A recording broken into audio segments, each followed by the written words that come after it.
Hi, my name is Allie Marie, and I am the Manager of Technical Training in the ITS department at CNM. I am honored and excited to be with you to share our CNM email guidelines. Why are we setting up these guidelines? Well, we want for email to be easier to manage. We also are looking for a reduction in the volume of email. We'd also like it easier to know just from the subject if a response is needed and contribute to a better work-life balance. So the 5 new email protocols are as follows: accurate and direct subject lines, using to CC and BCC appropriately, knowing when to reply all and when to send a thank you, brevity, and limiting email exchanges. So let's take a look at each one of these. First, the subject lines. We invite you to use very clear subject lines that may or may not include a CNM tag in all caps, such as FYI, response requested, for your review, or assistance needed. FYI indicates that this is just for your information and gives the recipients permission not to respond unless necessary. Response requested, conversely, asks the recipient to respond. You may include a deadline in the subject to make it very clear for the recipient to know when a response is needed. If a response is needed within 24 hours, use the high importance feature in Outlook that puts a red exclamation point next to the email message. For your review indicates an email or an attachment that requires review. And again, include the deadline in the subject if necessary. We also ask that if the thread of an email goes back and forth and additional people are included on the message, do feel free to modify the subject line to accurately reflect the contents of the message.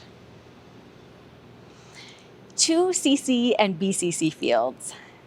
Anyone who is included in the to field is who is being directly addressed in the email, and they are expected to reply or follow up as necessary.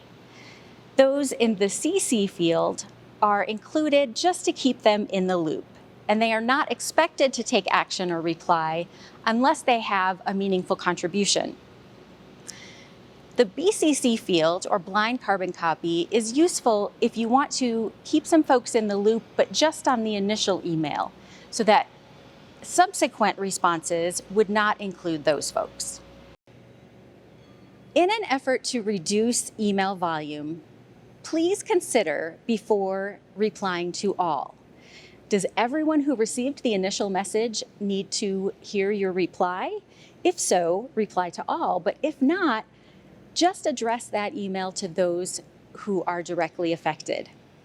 And as for thank you emails, we at CNM would like to believe that a thank you is implied with all email exchanges, and a specific email saying thank you is really not necessary if you're just responding to someone who sent you information.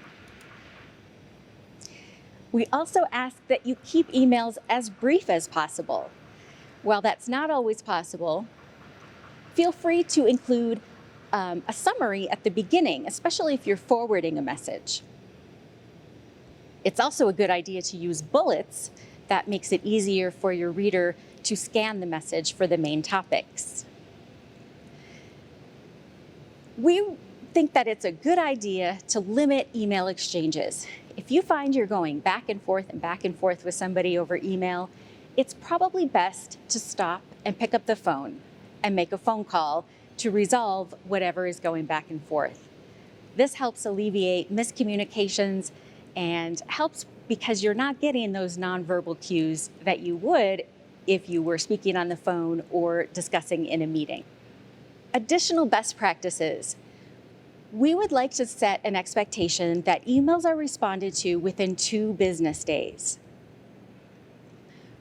We also ask that if you're including a resource, such as an attachment, consider sending a link versus attaching the actual file when appropriate. If you're collaborating with others on the file, they can contribute to the file that is saved potentially on SharePoint, and you don't have to have multiple copies and no one knows which is the original and the final version. The feature formerly known as out of the office or automatic replies, please include who someone should contact in your place when you are unavailable, how to reach that person, and when you will be available again.